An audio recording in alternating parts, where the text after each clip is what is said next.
Leader of the Opposition. Thank you, Mr. Speaker. I'm happy the Parliament meeting started. Mr. Speaker, when we discussed on the 11th of June, when we discussed this resolution, members of the opposition made their position clear that we were not in support of borrowing to build Hewanorra International Airport, to redevelop it, and we still hold that position.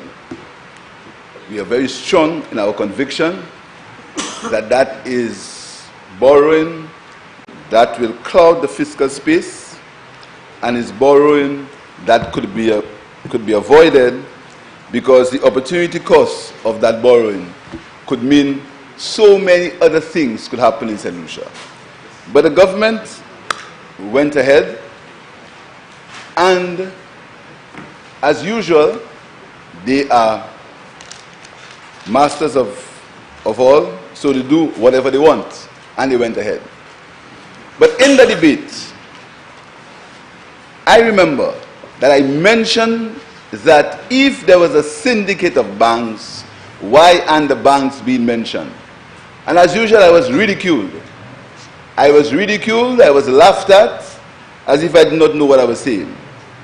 Another member stood up. I think two other members of the opposition made the same points, and they were ridiculed again, and they were laughed at, as usual.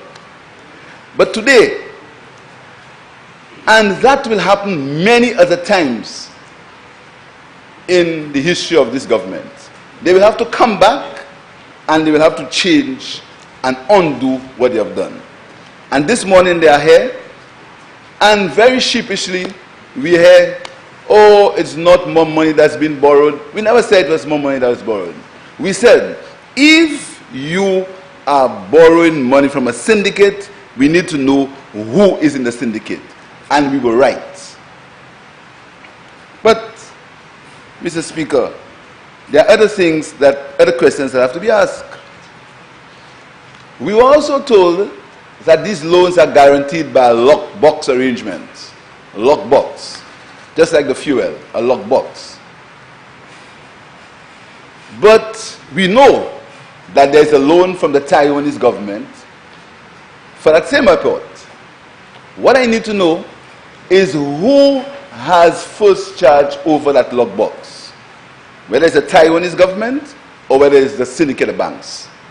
It's important, because if you have a word that very soon we will know means nothing, a dedicated revenue stream, as if a revenue stream is static, it happens all the time.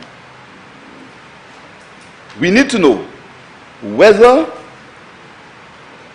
the lockbox is being held for the Taiwanese or the lockbox is being held for the syndicate of banks. We also need to know whether the loan for the Taiwanese has been drawn down, whether it has been signed, and whether the money has arrived in St. Lucia for the Taiwanese loan. We also need to know what is the process of tendering and how the contractors will be chosen for that airport project. Both the main contractor and the subcontractors. How will they be chosen for the development of that airport, Mr. Speaker? But, Mr. Speaker, we come and we glibly say that loan is for SLASPA. Mr. Speaker, that loan isn't for SLASPA, you know. SLASPA are the ones who are the recipients of the loan.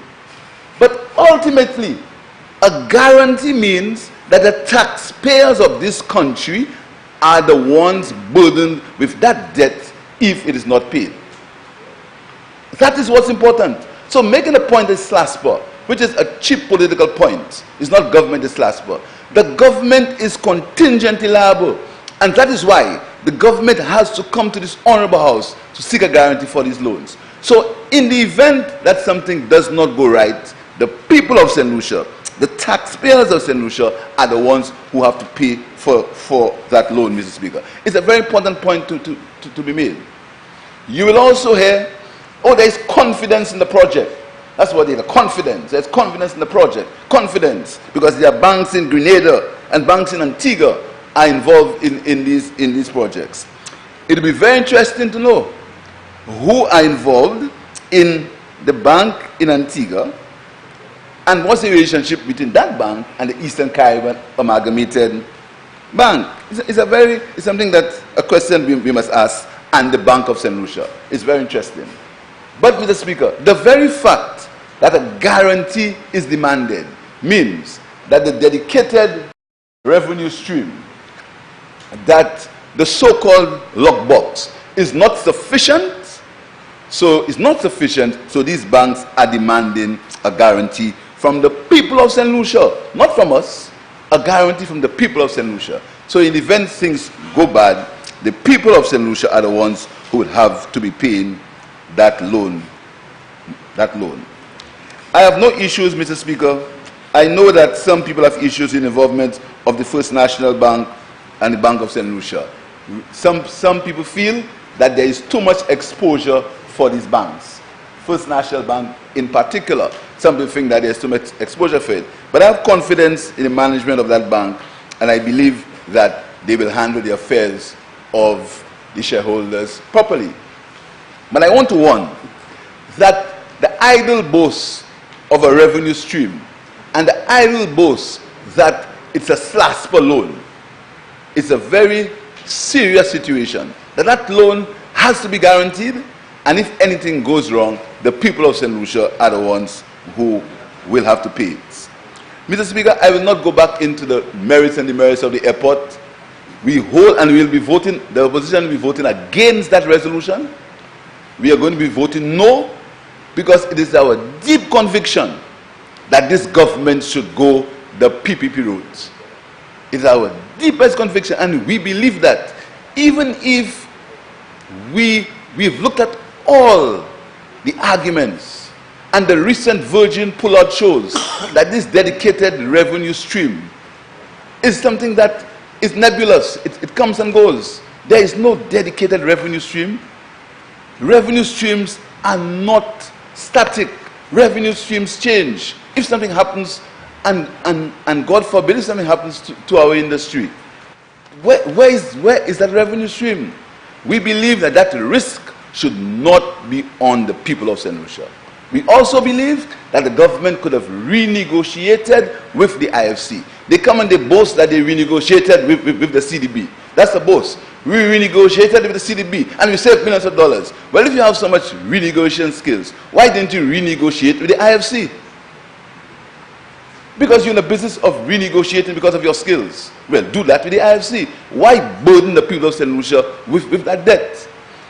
So, we are not in favor, we do not support, we support the redevelopment of the Hewanorra International Airport, but we do not support $500 million plus another $60 million US of debt on the people of St. Lucia under the guise that you have a dedicated revenue stream. We do not support it. And I'm very happy, not happy because the government has got to retrace its tracks. It shows that this arrogance is something that we have to look at. Because, you know, we stay here and we do a lot of things. We fire people, we victimize people, we get vindictive because we're in government. We control. But what we have to understand is some of the things that you believe you control, you do not control as much as you think. So you have to come back here and listen to the voices of the people you say you don't want to listen to, and retrace your tracks and do the right thing. Something that we told you all the time that you had to do. You had to mention the syndicate of banks, and you were compelled to say how much each bank was putting in the syndicate. You had to do it. We do not support this resolution. We will not support it because we believe it's bad policy. We believe it's policy that the generations of St. Lucia will suffer from. So, Mr. Speaker, my final words are, I'm glad that the government has had to retrace its steps, not admitting their mistakes, but as usual, in the normal flippant and arrogant way, finding a reason to make an excuse for it. But the opposition does not support this resolution, not because we do not have confidence in the banks involved, but we believe that generations of solutions should not be burdened with nearly $600 million worth of debt when it could be avoided, and when countries all over the world are doing the same thing, going for a PPP arrangement where airports are concerned. And speaking about banks, Mr. Speaker, we have to be very careful with the banking, with the way we handle banks and the way we deal with banks. We have these serious problems of de-risking, but we also have problems with banks who have high government debt. And the situation in Barbados is something we have to look at. We cannot live in a silo. The situation in Barbados, where the banks have had to increase all their fees, where the banks have right now they're in negotiations with the government of Barbados on government debt. We have to look at these things. We have to look at this whole issue of debt. And I say to the government, it is not too late. It is not too late. It is not too late. I'm not pleading for the benefit of St. Lucia. Stop your arrogance and relook at that situation. Putting the country in that debt is not sustainable, and it's something the opposition will not support, because we believe that it's bad for St. Lucia, bad for the country's fiscal space, and bad for the exposure of the government, when the opportunity cost of that loan could have done so much for the people of St. Lucia. I thank you, Mr. Speaker.